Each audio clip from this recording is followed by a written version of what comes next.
Hare Krishna. My humble pranams, obeisances to all the assembled Vaishnavas, devotees. Happy Gaur Purnima in advance. So it's so nice that devotees are getting immersed in the meditation about Lord Chaitanya and his pastimes. Normally, before celebrating Gaur Purnima or any festival for that matter, we celebrate Adiva ceremony on the previous day. For Janmashtami, for Gaur Purnima, we celebrate Adivas the previous day. So in that celebration, we keep the place ready for the festival. We keep the paraphernalias. We purify the atmosphere. We keep things ready for the arrival of Supreme Lord. In continuation, we also purify our mind and heart so that Krishna will be established there. So all these satsang, which is happening before Gaur Purnima, is like we are setting the scene, slowly pushing ourselves in the memory of Lord Chaitanya, in remembering Lord Chaitanya, meditating on the pastimes of Lord Chaitanya. It is very important to get prepared internally. Sometimes when we go for a function, some gathering, immediately we get physically prepared. Sometimes we decide this dress should be worn, I should go and deliver this talk. We prepare so many things physical. Often we forget to prepare ourselves internally, getting ready for the big day. So this is like a prelude. We are internally preparing ourselves so that we can meditate very intensely on the appearance of Lord Chaitanya. The Goswamis had written, Tabe Gaura na hoito. If Lord Chaitanya wouldn't have appeared, what would be our situation? If Srila Prabhupada wouldn't have appeared, what would be our situation? We will be one among the regular people who are completely attached to the material pleasures of life. Even now we are attached to material pleasures of life. But Hare Krishna devotees are very good in giving Krishna conscious reasons. You know, I am attached to this thing because I can use this in the service of Krishna. I don't know whether we are really using it or not, but we always give a nice Krishna conscious excuses. Anyway, just we are trying to get ready. And this beautiful, I don't know why this topic was selected. Very interesting, Sakshi Gopal. Lord Chaitanya and Lord Nityananda, they were on a pilgrimage. They went on parikrama for months together. In this small satsang, I would like to know how many of you have been to Sakshi Gopal temple. Maybe you can type yes in your chat box. We have now 25-30 devotees. Ramchandra Prabhuji had been to Sakshi Gopal temple. That's it? Oh, not much. Okay, Madhav Prabhu, only few, very few. Okay, welcome to India. So Sakshi Gopal temple, Krishna is life-size deity. Life-size deity. Okay, how many of you have been to Mayapur? You can type yes, yes, many, many. Oh, okay. Many had been to Mayapur. The Madhav deity, Radha Madhav deity, when the deity was carved, they took lot of what do you say references from Sakshi Gopal deity. So Sakshi Gopal deity is life size, which means that was Krishna's height in when Krishna walked and came, and this pastime happened say about 800 900 years back. So 900 years back Krishna walked, and that's the deity. And you can see the nerves in the body. It is so amazing when you closely examine the deity. We have to believe. Even an atheistic doesn't have any excuse to say. He has to believe the deity which walked all the way from Vrindavan to Andhra Pradesh, Vidyanagara. Any Telugu devotee here in the session? Vidyanagara was something like 20 kilometers from Rajmahendri. So the deity walked all the way from Vrindavan to Vidyanagar. And Nityananda Prabhu had traveled the whole Bharata Varsha. I am from Trivandrum, and Nityananda Prabhu had come here also to our place. He had traveled to Tamil Nadu, he had traveled to Andhra, he had traveled all of South India, Himalayas. So Nityananda Prabhu is like a Tirthasthan Acharya.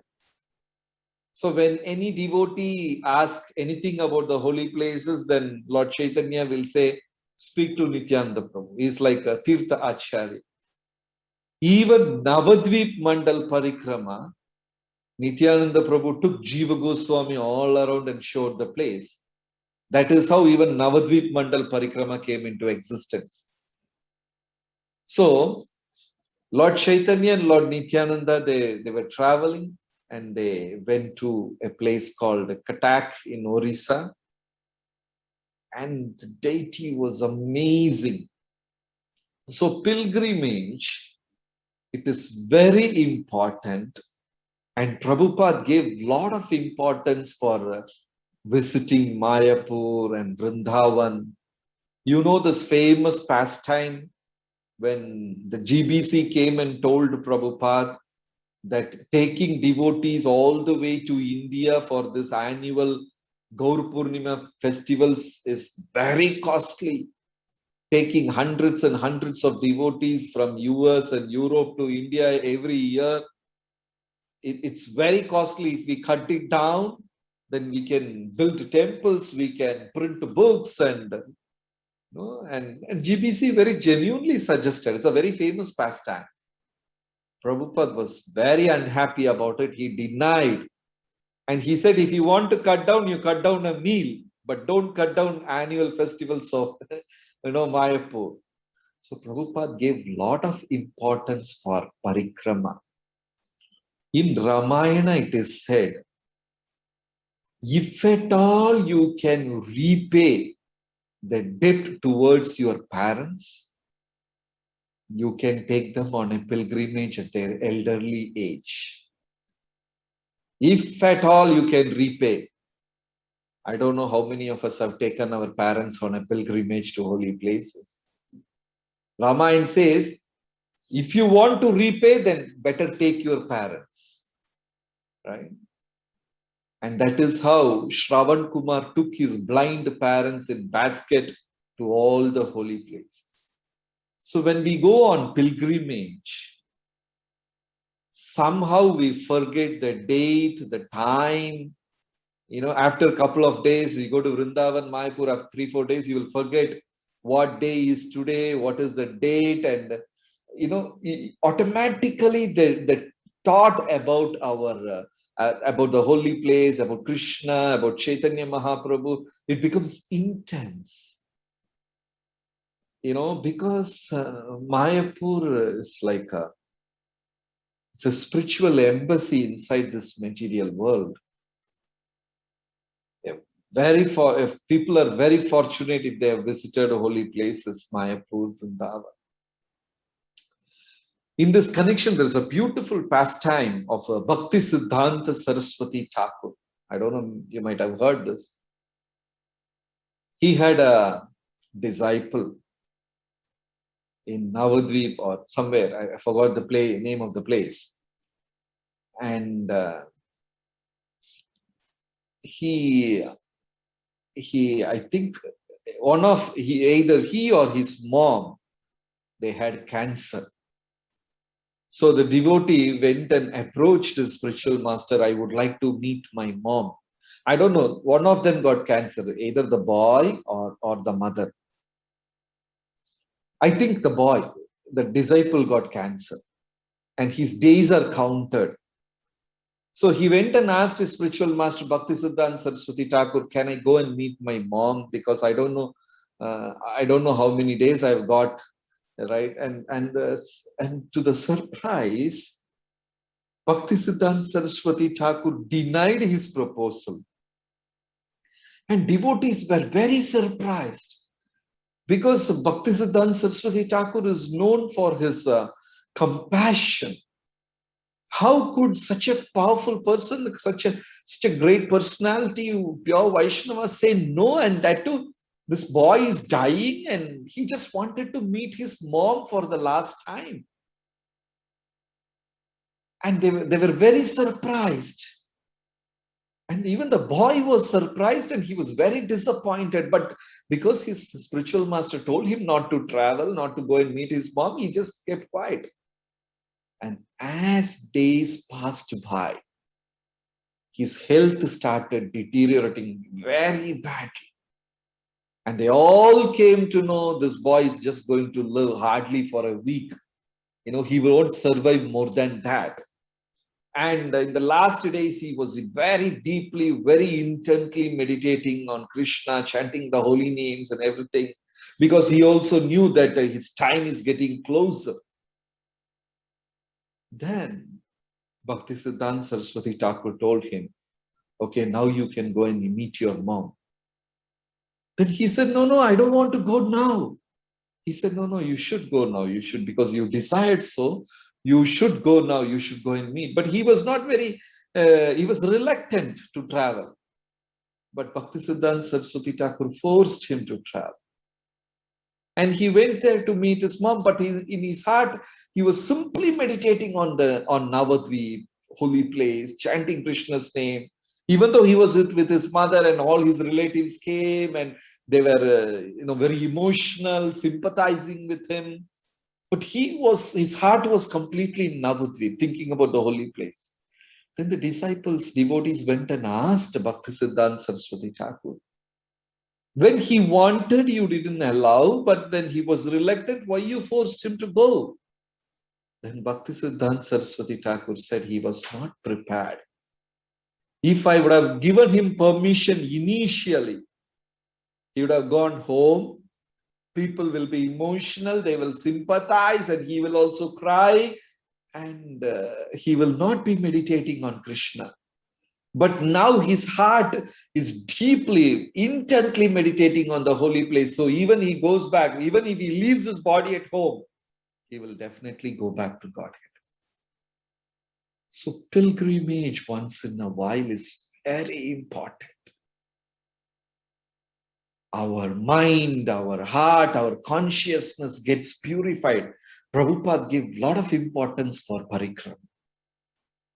And the present spiritual masters also, they take their disciples annually to Vrindavan, to Mayapur. So today we are talking about the pilgrimage parikrama of Chaitanya Mahaprabhu, Nityananda Prabhu, and they went to Cuttack, Orissa. And this beautiful deity, Sakshi Gopal, the life size, the deity who walked all the way from Vrindavan to Vidyanagara in Andhra Pradesh. And Lord Chaitanya was so moved by the darshan, and Mahaprabhu stayed there overnight and chanting, and devotees were in bliss. And Nityananda Prabhu narrated the beautiful pastime. And that pastime is also connected to parikrama. It's all about parikrama. So two devotees, one elderly, very elderly Brahmana and a younger Brahmana, they went on parikrama.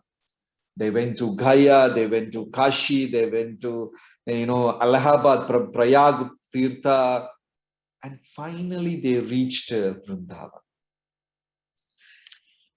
I don't know how many of you have been to Vrindavan, but the place where Govindji Mandir is there, exactly in that location, where the present Govindji Mandir is there. This pastime happened, 800, 900 years back. So in that place, they were relaxing, and the elderly Brahmana said to the younger one, "How nice you have been to me throughout." One important thing we should understand: bhakti means seva. Srila Prabhupada is the first acharya to translate the word bhakti into devotional service. Before that, whenever this term bhakti is translated into English, they will say devotion. But Prabhupada was the first person to translate this word bhakti to devotional service. Because what is bhakti? There should be a there should be a method, a process to express. There is no condition. There's a beautiful saying in Upanishad. The sun has never told earth that you are debtor to me. Pay $500 every month because I light you up. I supply nutritions to you. You are debtor to me. You have to pay so much money to me every month. There is nothing like that. That is unconditional, loving, devotional service.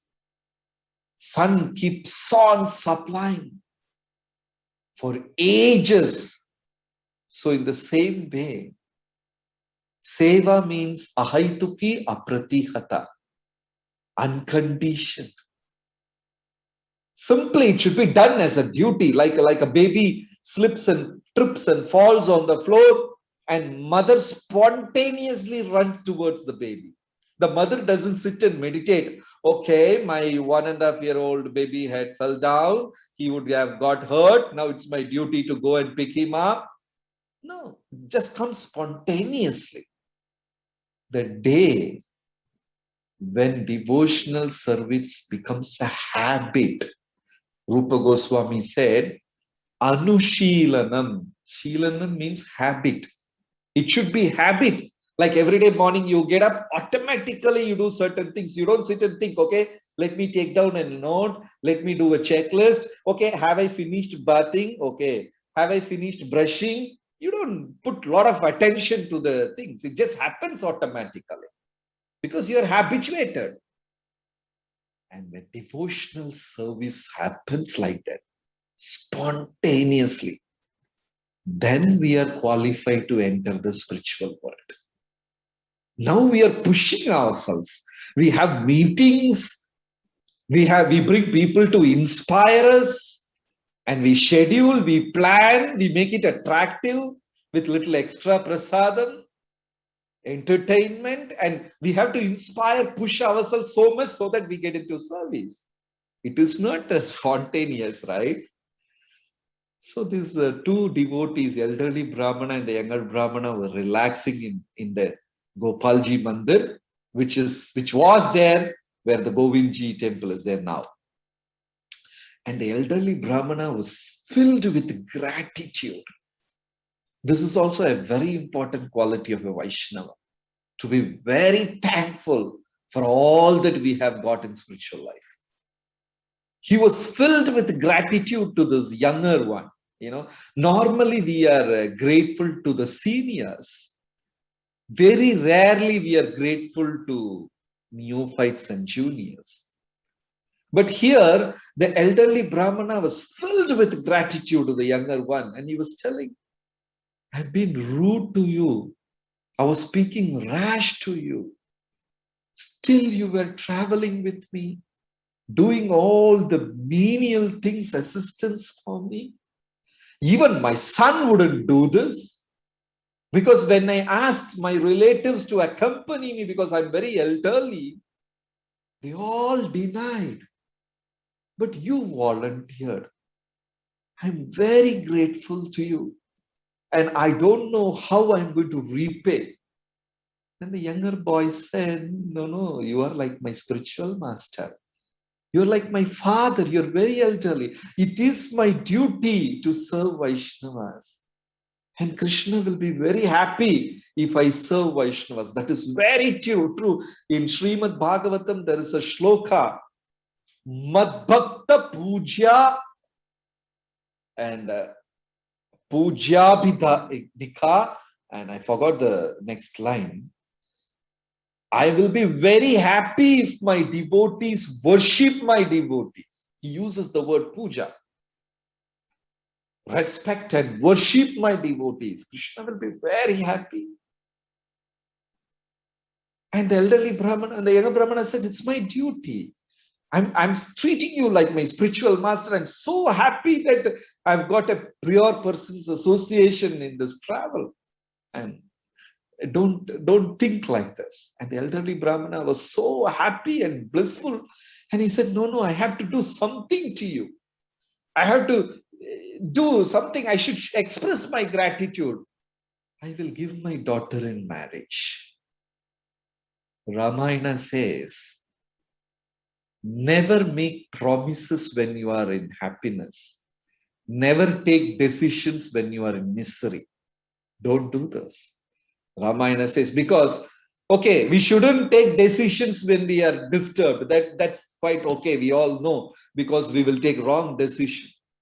Why does the scripture say, don't give word, don't make promises when you are in bliss? Because when we are in happiness, we will forget our limitation. We will say, I will do this, I will do that, I'll get you this, I'll get you that. Then we will be wondering from where I can bring all those things. So never make promises when you are in happiness. But the elderly Brahmana was so moved, filled with gratitude. He said, I'll give my daughter. Then the younger one said, that's not possible.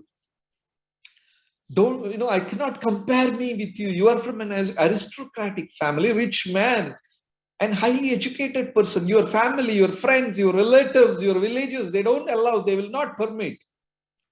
He said, no. My daughter is my property. I will give her. And they said, no, I didn't expect anything in return to serve you. It is my duty to serve you. There is a great, wonderful disciple of Ramanujacharya. His name was Kuresha. A beautiful pastime from his life. Every day morning, he will open his huge compound gate just to give charity. And people will be standing in queue. And the whole day, Kuresha's job is to give charity. He was a very rich man. And one day, Ranganathji was asking Lakshmi Devi, what is that noise every day, morning and night? What is going on? Big noise in the morning and in the night. Then Ranganathji answered Lakshmiji, that is my devotee closing his gate and opening his gate. Why is he doing that? He's opening his gate for giving charity, and by sunset he closes the gate. Then Lakshmiji said, I wanted to meet him. Send him a message, bring him here. Then the message reached Kuresha that Ranganathji and Lakshmiji wanted to meet you. And Quraysh asked, why all of a sudden? What's the reason? They came to know about your charity and they wanted to meet you. And Quraysh was taken aback. He told, I don't want to be known because of my charity. I should not be known because of my activities. Simply by my devotion, I should please Krishna, not because of all this material activities.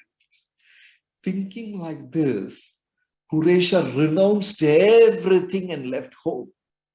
Just opened the gate and he walked. He told the villagers, you take whatever you want. It's a very important lesson. We should not be known as a good kirtaniya. We should not be known as a good cook.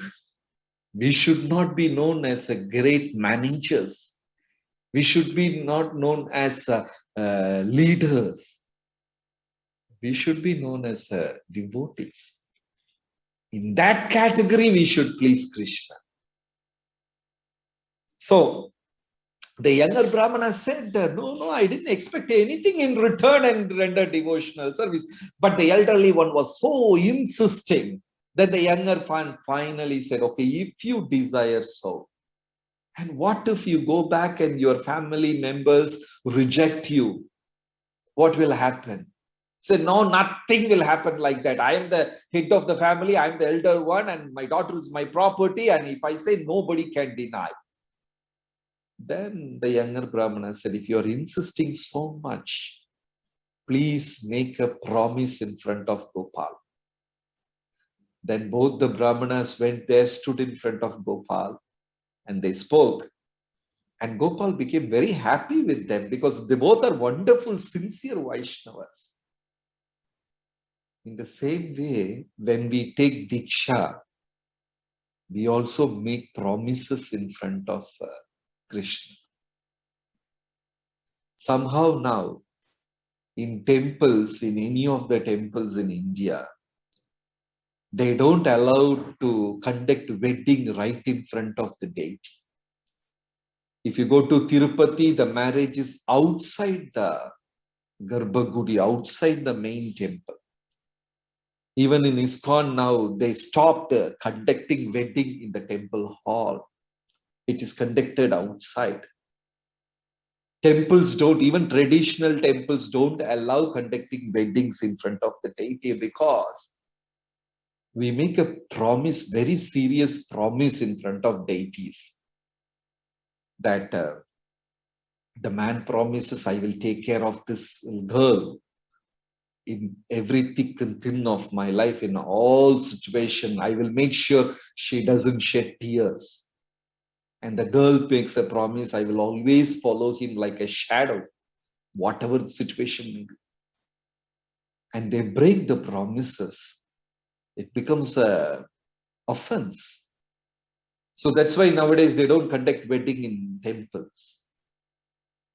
So making promises in front of deities, in front of Vaishnavas, something a serious business. So when we take Diksha, we make promises in front of deity. So it's a very serious business. So the two Brahmanas discussed and spoke and came into an agreement in front of the deity. And they went back. And actually the younger Brahmana was not so much worried. He continued serving the elderly one and they went back to their respective homes. After some time, the elderly Brahmana, when he came into reality, came back home, he was very disturbed. So one day he called all his relatives and narrated the whole thing and said, I made a promise to this younger Brahmana, so I should give my daughter in marriage. And all of them said, are you mad? Are you crazy? Bringing some uneducated, poor person into the house? The relatives said, if you do that, we are going to break the ties, all connections with you. And wife and son and daughter, they said, if you get into a marriage, conduct this marriage, we will drink poison and die. And the elderly Brahmana was very disturbed. I made a promise in front of the deity. Then his son came. He's an atheistic fellow. He came and said, okay, who cares? The deity is not going to come and give a witness, right? Forget it. But the elderly brother, I can't go back from my word because that is dharma. We live by principles. We don't live by whims, Animals live by whims and fantasies. Humans live by principles. Dharmo rakshita rakshita. That is the difference between we and animals. We have some principles. Dharma. Then the atheistic son started arguing and he said, okay, if you're feeling so bad, you just keep quiet and you just say you don't remember anything, you are very old, and I will take care of the rest. Then after some days, the younger Brahmana felt it's time for him to get married, enter into the next ashrama of life. Every ashrama of life should support us in getting closer to Krishna. That is very important. It is not for our pleasure. Husband, wife, children, dependents. It is like we are a gardener and that garden is given in our custody. It's my duty to pour water, maintain the garden, and finally take the flowers and place it at the lotus feet of Krishna. A gardener is not supposed to enjoy the flowers of the garden, and that is the mood of a householder. The family which is given to me by Krishna is a garden. Let me take care, let me maintain this garden and finally offer each and every flower to Krishna. So this younger Brahmana felt like, it's time for me to get married, and he remembered the promise. Then he went and spoke to the elder one. The elder Brahmana was very disturbed seeing the younger Brahmana. Generally, the moment we see devotees, we should be happy internally. We should be blissful internally. If we are not blissful internally when we meet devotees, that means we are doing something wrong. When you cheat, when you lie, when you hide something, then we don't feel like facing devotees. We keep avoiding satsang. We keep avoiding the presence of Vaishnavas. That means we are doing something wrong. So the elderly Brahmana was very disturbed. And the younger one said, I came to get your daughter's hand in marriage and you promised me. Then the elder Brahmana said, no, I don't remember anything. Said, you made a promise. By the time the son of the elder Brahmana brought a stick, and he was about to beat the younger one, the younger one ran away. The next day he came with the villagers and they narrated the whole thing. Then the son said, no, this boy is a thief. My father went to on a pilgrimage with a lot of money. And this man tried to steal all the money and everything and tried to kill my father. And now he's come back and, he's just attracted to money. Then the villagers are also confused. And they asked the elder Brahmana, what has happened? And the elder Brahmana did not know what to do. He couldn't go against, and Nityananda and the example given is Bhishmaka and Krishna. Rukmini's father was Bhishmaka. And Bhishmaka wanted to get his daughter Rukmini married to Krishna. And his whole family was desiring. Rukmini had 5 brothers. Out of 4 brothers were willing. Parents were willing. Everybody was willing to give Rukmini to Krishna. But one brother, Rukmini, was not very happy. So family means compromise. Once one Maharaj said, the secret of successful family life. 3 secrets are there. First one, compromise. Second one, compromise. Third one, compromise. We have to simply compromise. We have to adjust. And if we put that same compromise in devotees, in the community of devotees, even 10% of it, the community will be very successful. How much we are adjusting the family members, our children, our dependents. Sometimes we may have to do something. We will be thriving, we will be desiring, but we have to stop doing it because of family.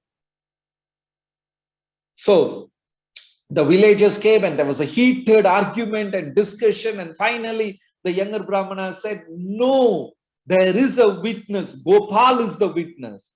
And people started laughing. Is Gopal going to come and be the witness here? And he said, yes, Gopal had made the promise, I will go and bring him. Then he walked all the way to Vrindavan, and all the way, throughout the way, he's thinking, Krishna, I'm doing this not for my marriage. I'm doing this so that the people won't deny your existence. And he kept on teaching his own mind, I'm doing this not for my selfish desires. And the intention behind devotional service is very important. Why am I doing this seva?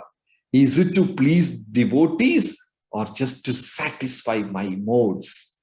The intention is very important.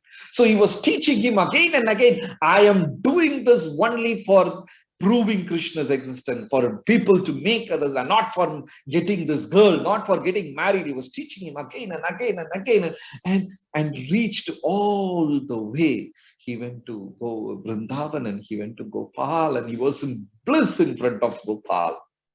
And finally Gopal said, and he said, you have to be when he said, I'm going to bring Gopal back to the village, all of them agreed. Even the elderly Brahmana agreed, because Gopal will come, I will be saved. Because he's also very sincere devotee. He doesn't want to cheat the younger one. And the son was also happy because he was atheistic. He was thinking, anyway, deity will not walk and come. All were happy with that solution. So Krishna's leelas are amazing. Every leela will have multiple reasons and purposes, answering so many people.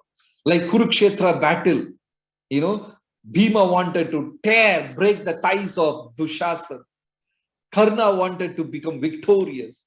Arjuna wanted to defeat Karna at any cost.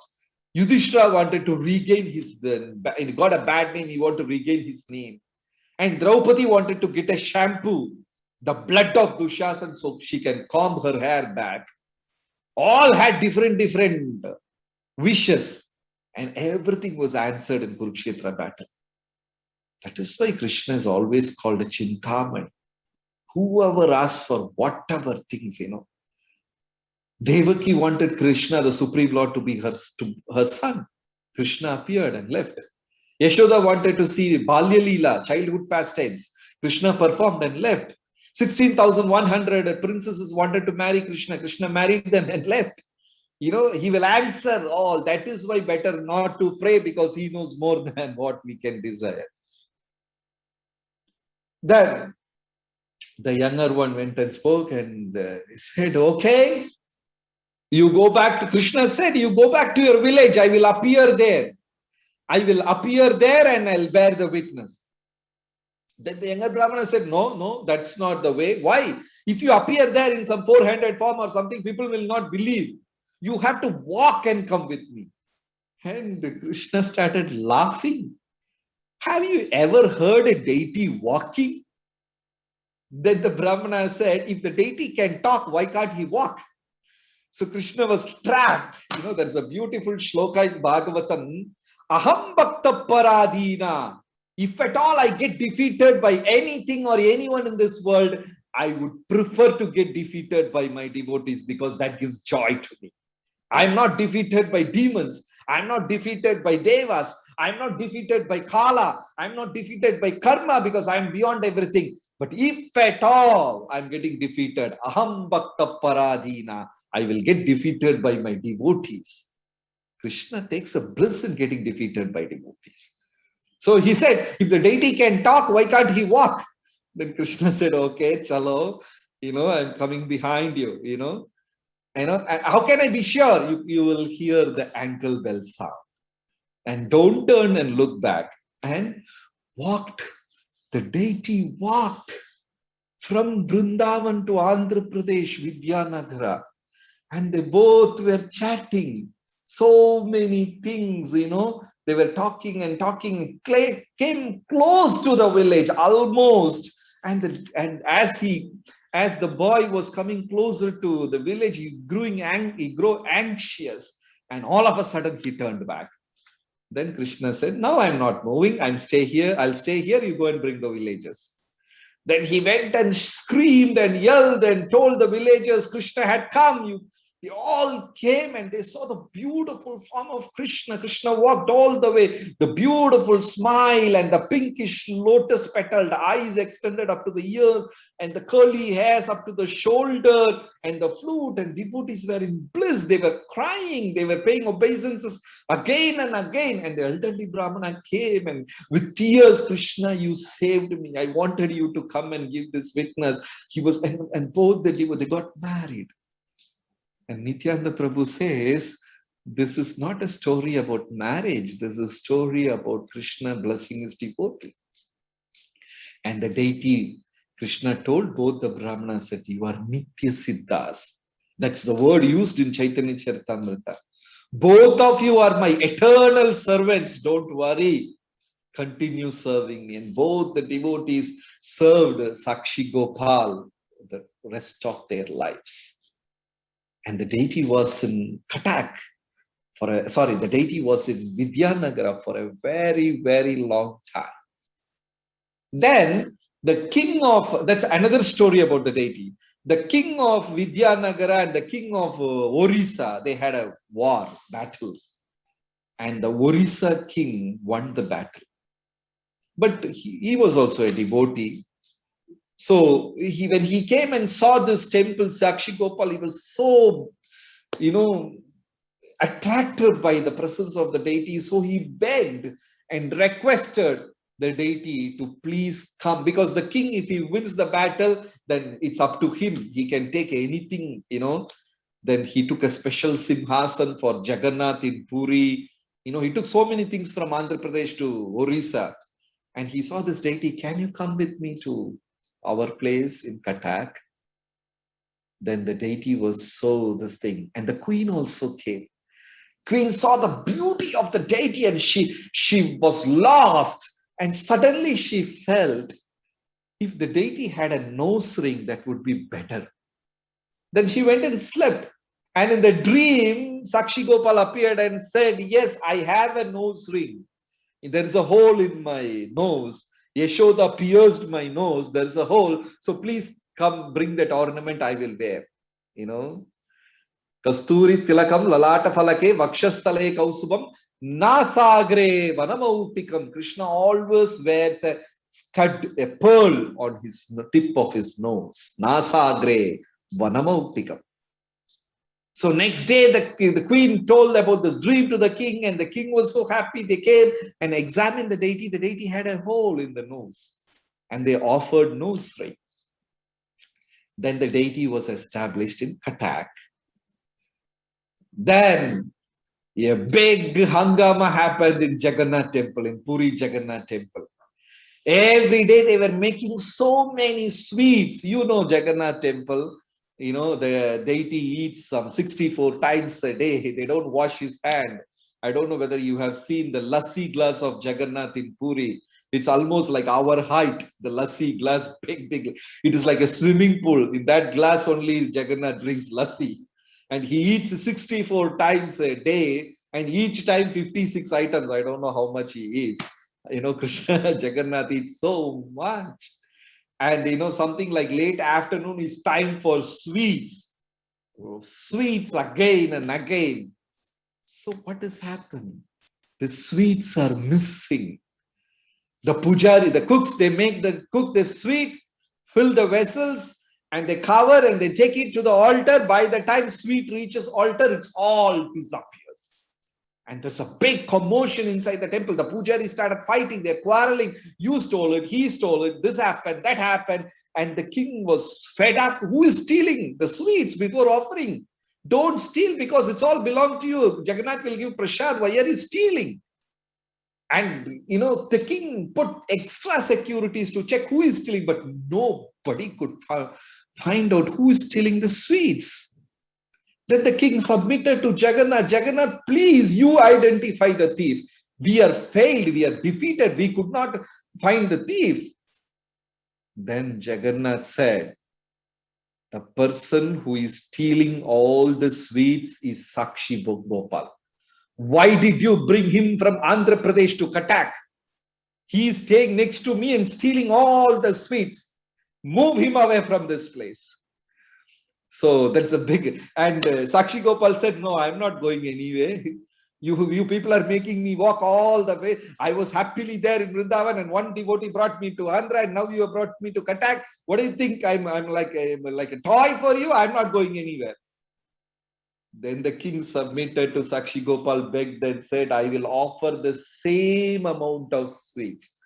Please, please, please move from this place. And they moved from Cuttack to the present temple.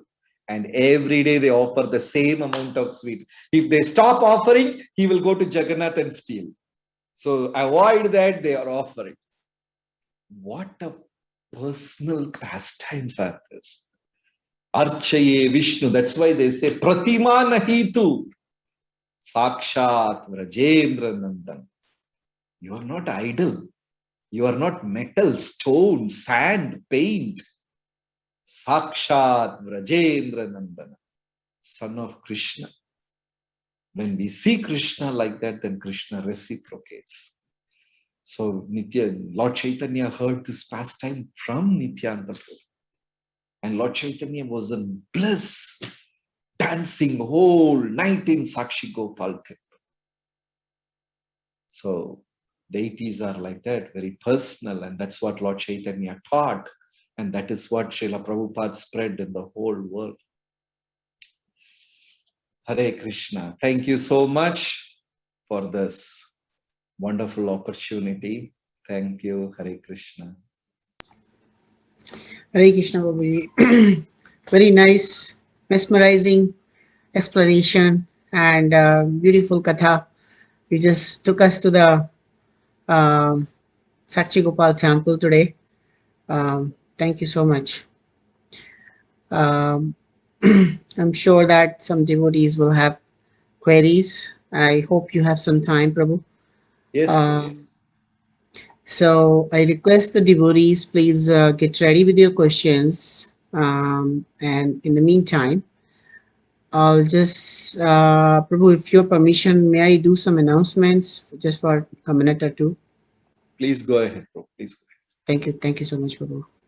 So the first thing is, everybody knows that we are just very near to the Gaur Purnima, the appearance of our dearmost Chaitanya Mahaprabhu, and I'd like to share some of the details of program lined up in the celebration of Gauri Purnima. One second.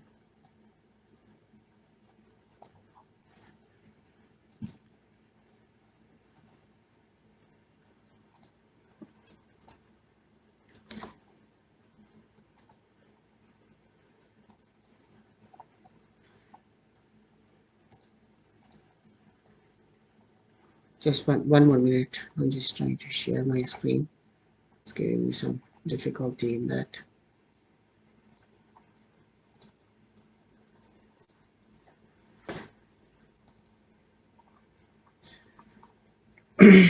So Gaur Purnima details are here. Do you see this screen, the flyer, blue flyer? No? Okay. Some problem.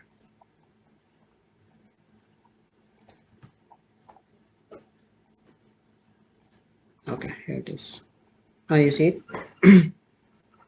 Okay, so the Gaur Purnima celebration. So first thing to begin with, as Prabhuji was explaining, that when we celebrate with a full mood, like that devotee was coming in the full mood to Vrindavan, that the whatever activities he's doing it just to please and establish that Krishna is present in person.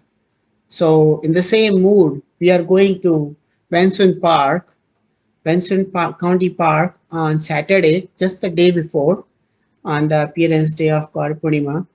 We'll be doing the Kirtan there, and that is what the Lord Mahaprabhu's desire was. So we'll be doing a nice Kirtan. So I request all the devotees, whoever can come and participate, please come. And be a nice celebration. We'll try to keep a social distancing, so you can bring your mask and all that. Um, in the appearance day, on the day of appearance, we'll be having usual program of 6 a.m. japa. So it will be a special japa, which will be followed by very nice ecstatic katha by His Holiness Bhakti Chaitanya Swami Maharaj at 8 a.m. And so I request that please allocate your time so you can attend the whole program.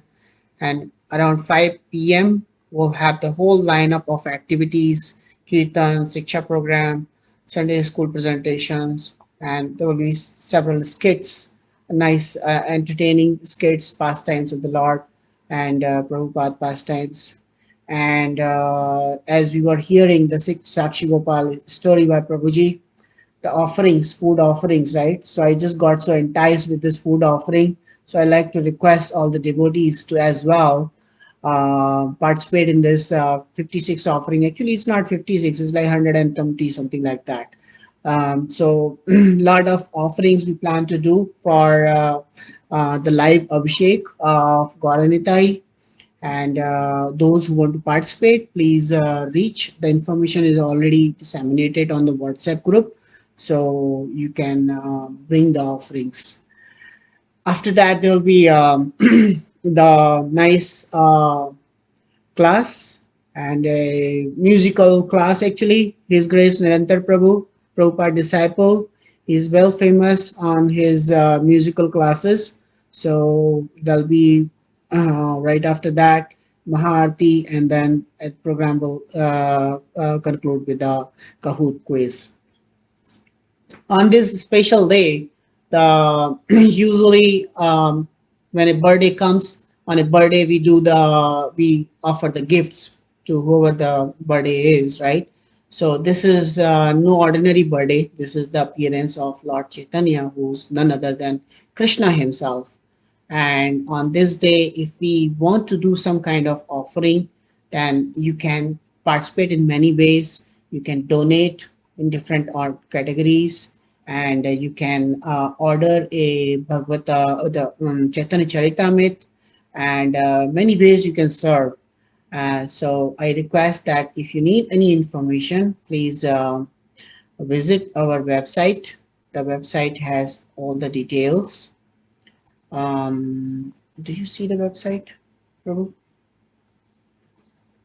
Just trying to share. Let me share it again.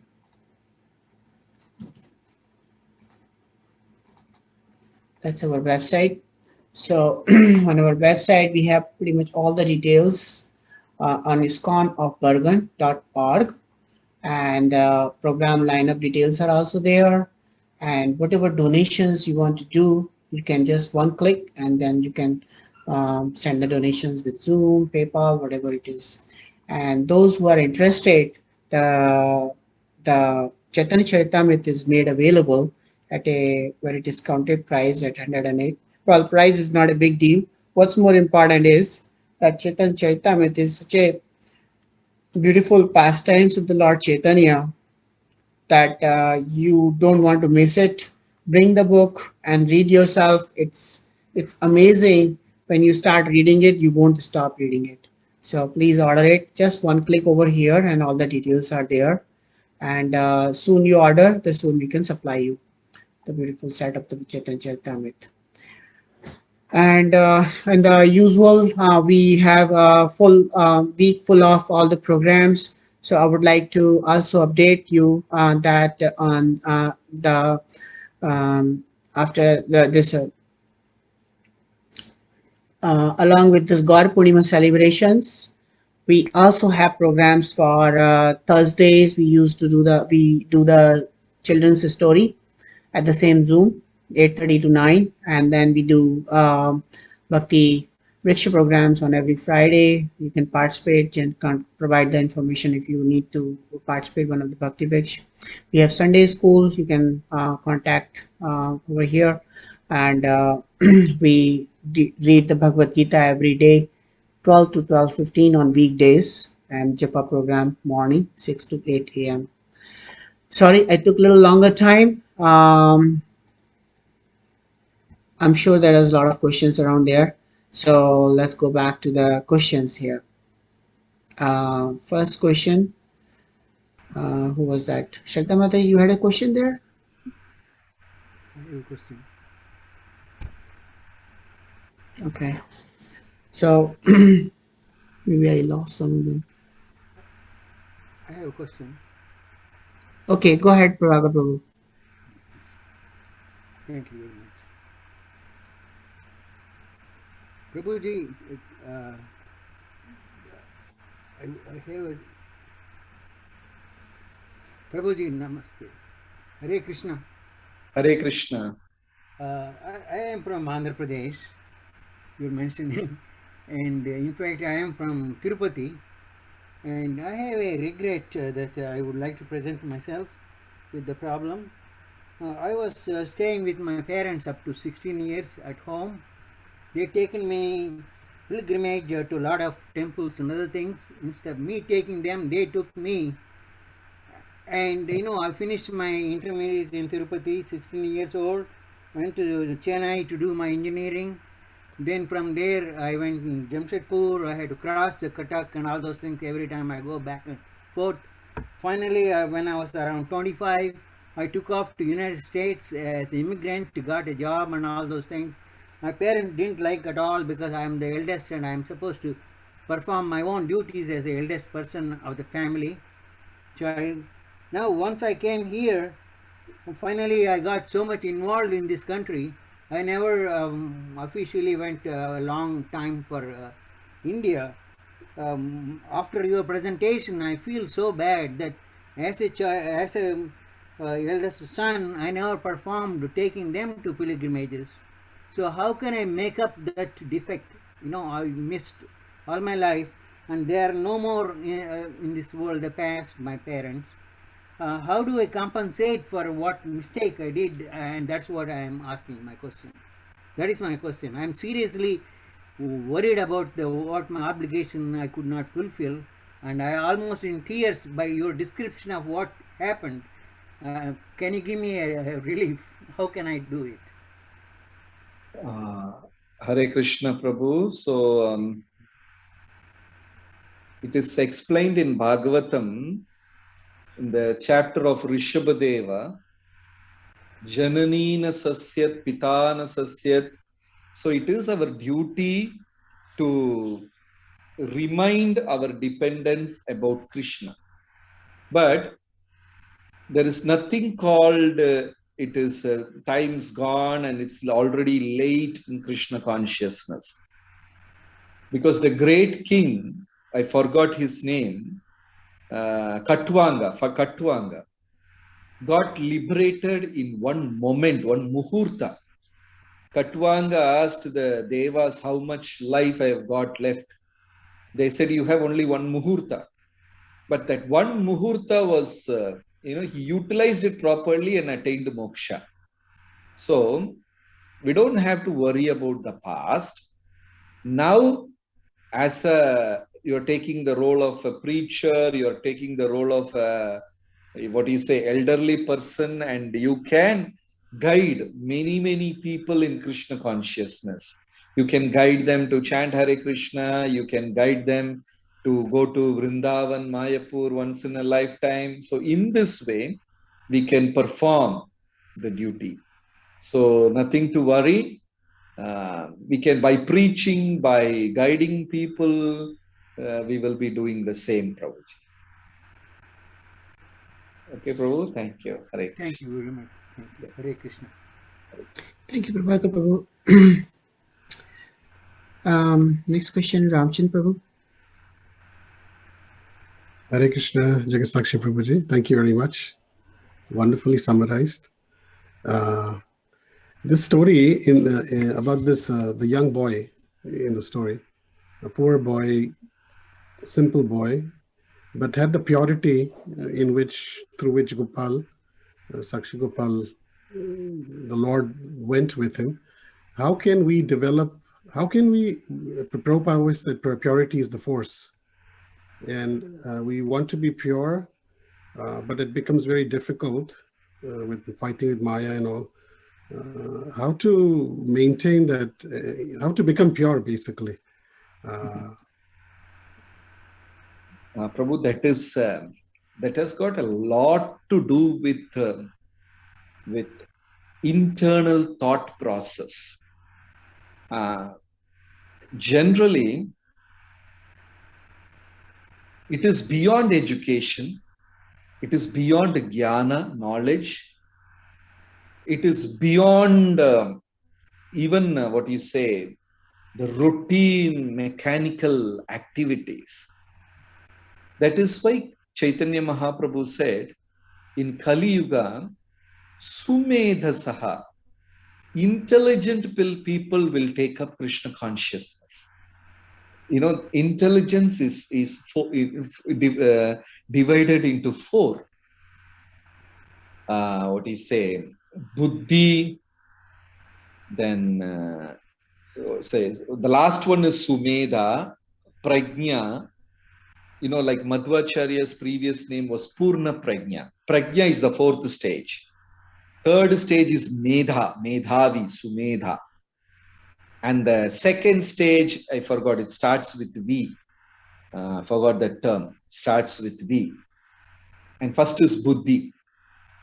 As we chant very sincerely and depend on the mercy of Guru and Vaishnavas, slowly our intelligence gets refined from Buddhi to that. The second term I forgot starts with V, and third is Sumedha, Medha, and fourth is Prajna.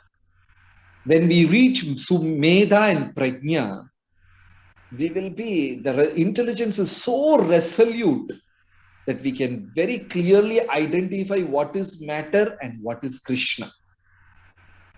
Right now, we are all choosing matter, but give a Krishna conscious coating to it. But Krishna is still allowing, okay, there are my devotees, let them go ahead, let them go ahead. But at a point, the intelligence will become very resolute. For that, Swadhyaya, inner engineering is very important. Taking a little time away from the daily routine stuff, deeply reading Bhagavatam, Chaitanya Charitamrita, and see, am I really applying it or it is just becoming external? Because the personality is different from what he expresses. I am different from what I am expressing. I am different from what I am thinking. I am different. Who is the real me? The real me is the person what I am hiding from the world. That is my real consciousness. What I am showing is not the real self. What that I am hiding from the world, that world should not identify me with that. I'm hiding something. There is always a darker area in my life. Like every candle, every lamp has got a darker circle. There is some little gray area which I'm not comfortable with. Anybody walks inside that area, anybody tries to penetrate in that area. Only I can dive there, identify, and slowly come out of it. It is a very deep psychological thing. And holy name will give the strength. And this will happen only by the mercy. So when we deeply read Bhagavatam, when we deeply read, like Prabhupada had a very different behavior. Whenever he took prasad in the early days, he will sit against the wall in Radha Damodar temple. After ISKCON has formed and all, Prabhupada was little social with his devotees, disciples, but when he was earlier days in Radha Damodar Mandir, he will take his prasad plate and sit close to the wall, right facing the wall in the corner. And Prabhupada will travel to a different world. Whole day he was contemplating about his writings. Many times Prabhupada said, these are not my words, it's guided by Rupa Goswami. It is something very deep. So as we spend intent time, reading Bhagavatam, chanting nicely, and physically being present in the dealing among Vaishnavas and Seva, not just doing Seva, performing the Seva, then slowly we will raise to that platform which you are talking about, Prabhuji. Hope I didn't scare you or something. Thank you, Prabhu. That was a wonderful explanation, very deep realization, and sharing the pastime of Prabhupada uh, alerted us what we should be doing. Thank you so much. Ambika Mataji has a question. Hare Krishna Prabhuji, Danvat Pranam, Jai Srila Prabhupada. You narrated the story very wonderfully. It was so much detail and so much interesting. So even if we have heard the pastime so many times, it's like still new. So thank you for narrating so nicely. And Prabhuji, I sort of got an answer of my question a little bit in the question that Ramchandra Prabhu asked, but I think I'll still want to clarify. And actually, I also wanted to thank you because I recently watched the video where in that video, Prabhupada was having a prasadam and he was sitting right very close against the wall. So actually, I had that question, why Prabhupada is sitting like this? So there was a video that somebody shared and I watched that video. So now I know what was the reason why Prabhupada was honoring prasadam right against the wall. So thank you for explaining that also. So Prabhuji, I mean, during the lecture, you explained that, we don't want to be known as, good, somebody who is good at, giving a donation, or somebody is, the best cook, or, somebody who is the best garland maker, or somebody who can go give good class, but as depending on the nature of the devotee and their interest, they, even if they're doing a devotional service, they sort of, somehow they are known for certain activities that they are good with, so even if they are doing a devotional service, and obviously we are all sort of sadhaka, we are not like pure devotees, it's going to be, as you explain, it's going to be, going to take so many years and, introspection and all that. So how do we stay away from getting praised by different, nouns or activities and just focus on pure devotional service? So that is the prayer of Sikshashtakam. Amanina manadena. Respect others and don't expect in return. So it is our duty to glorify, appreciate other devotees, even for the small things they do. Lord Ramachandra will never fail to note the tiniest seva done by his devotees. It is our duty. Sanatan Goswami had this practice of appreciating at least 100 Vaishnavas in a day. That is his everyday sadhana. He will speak good about 100 devotees at least every day. He will do that. So we should appreciate others.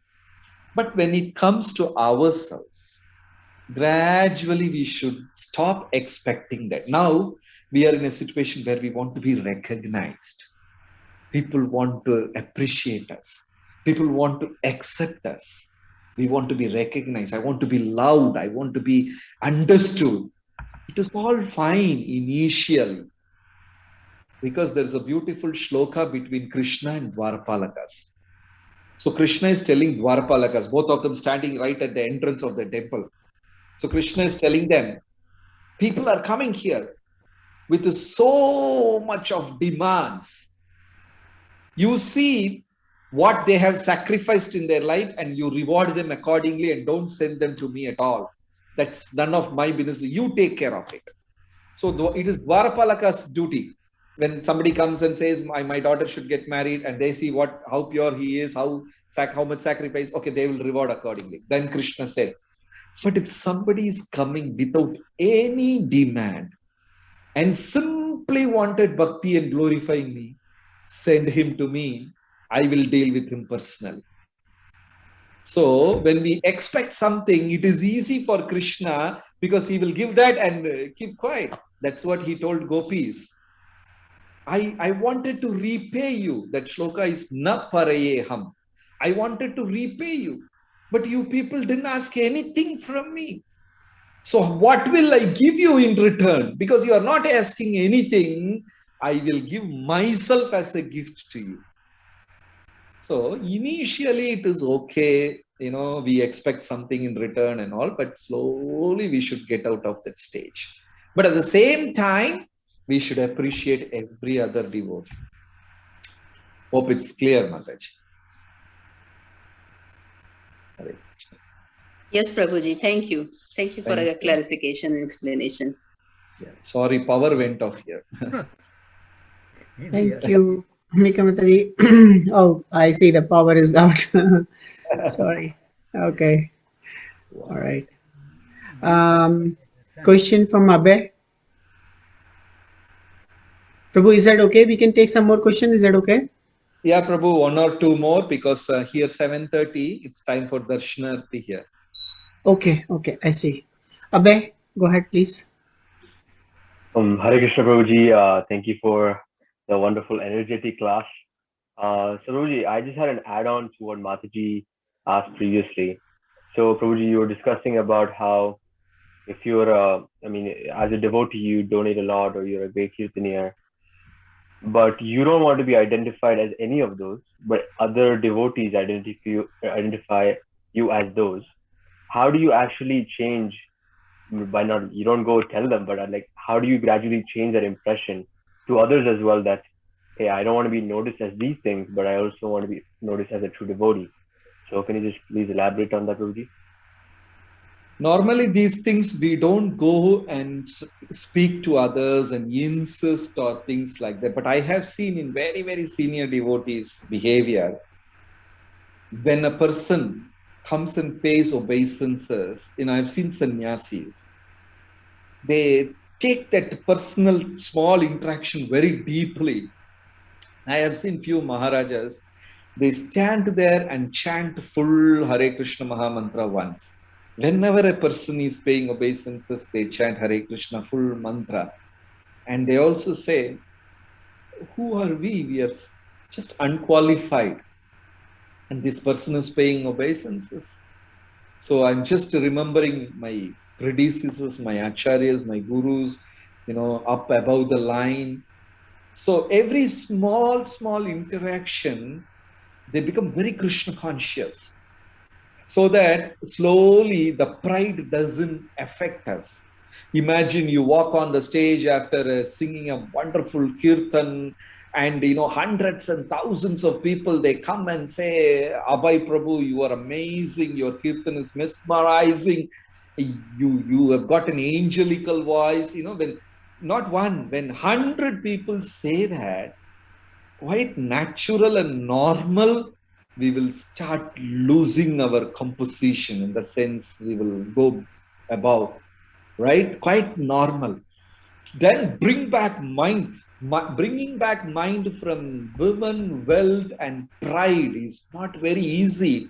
Maya has used the same tool for last 5,000 years. She didn't bring anything new and all. Same, whatever trick she used for Vishwamitra, same trick she is using now. Whatever she used for Ravana, the same. Attachment to opposite sex, attachment to money and pride. That is all. Same, Maya has never changed, the same thing. And people, we are falling again and again. So we should be very careful. So that's why the intense, deep devotion will come and help. We'll pray so that we don't fall for pride and things like that. So deep prayers and deep chanting will always help. Is that clear, bro? Thank you. Thank you so much, Prabhuji. Again, thank you for the wonderful class.